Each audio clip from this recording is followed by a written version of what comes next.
ಇದು ನಿಮಗೆ ತಿಳಿದಿರಲಿ. ಊಟ ಮಾಡುವಾಗ ಈ ವಿಷಯಗಳನ್ನ ಗಮನದಲ್ಲಿಡಿ. ಬಾಯಲ್ಲಿ ಆಹಾರವಿದ್ದಾಗ ಮಾತನಾಡಬೇಡಿ. ಮಾತನಾಡಲೇಬೇಕಂದ್ರೆ ಬಾಯಿಯನ್ನ ಕೈಯಿಂದ ಮುಚ್ಚಿಕೊಳ್ಳಿ.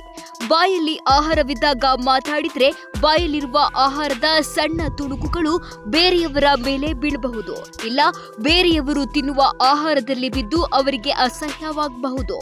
ಊಟ ಮಾಡುವಾಗ ತೇಗಬೇಡಿ. ತೇಗುವುದು ತೃಪ್ತಿಯ ಸಂಕೇತವೆಂದು ಜನ ಹೇಳಿದ್ರು ನಿಮ್ಮ ತೇಗು ನಿಮ್ಮ ಹೊಟ್ಟೆಯಿಂದ ಬಂದ ವಾಯುವನ್ನ ನಿಮ್ಮ ಬಾಯಿಯ ಮೂಲಕ ಹೊರಗೆ ಬಿಡೋದು ಆಗಿರುತ್ತೆ. ಬೇರೆಯವರು ತಮ್ಮ ಬಾಯಿಯ ಒಳಗೆ ಆಹಾರ ಹಾಕ್ತಿರುವಾಗ ನಿಮ್ಮ ಹೊಟ್ಟೆಯೊಳಗಿಂದ ಬಾಯಿಯ ಮೂಲಕ ಹೊರಬಂದ ವಾಯು ಅವರ ಮೂಗು ತಲುಪಿದ್ರೆ ಅದು ಅವರಿಗೆ ಖಂಡಿತ ತೃಪ್ತಿ ಕೊಡುವುದಿಲ್ಲ. ಅದರ ಬದಲಾಗಿ ನಿಮ್ಮ ಬಗ್ಗೆ ಅವರಿಗೆ ಜಿಗುಪ್ಸೆ ಮೂಡಬಹುದು. ಊಟ ಮಾಡುವಾಗ ಟೇಬಲ್ ಮೇಲೆ ಇಟ್ಟಿರುವ ಆಹಾರ ಪದಾರ್ಥಗಳನ್ನ ಕೈಯಿಂದ ಮುಟ್ಟಬೇಡಿ. ನಿಮಗೆ ಗೊತ್ತಿಲ್ಲದೆಯೇ ನೀವು ನಿಮ್ಮ ಮುಖ ಅಥವಾ ಮೂಗು ಕಿವಿಯನ್ನ ಮುಟ್ಟಿಕೊಂಡಿರಬಹುದು. ಅದನ್ನ ನೋಡಿದವರು ನೀವು ಅದೇ ಕೈಯಲ್ಲಿ ಆಹಾರ ಮುಟ್ಟಿದ್ದನ್ನ ನೋಡಿದ್ರೆ ಆ ಆಹಾರವನ್ನ ಅವರು ಮುಟ್ಟದಿರಬಹುದು. ನೀವು ಊಟ ಮಾಡುವ ರೀತಿ ನಿಮ್ಮೊಂದಿಗೆ ಊಟ ಮಾಡುವವರಿಗೆ ನೀವು ಕೊಡುವ ಗೌರವವೆಂದು ಮರೆಯಬೇಡಿ.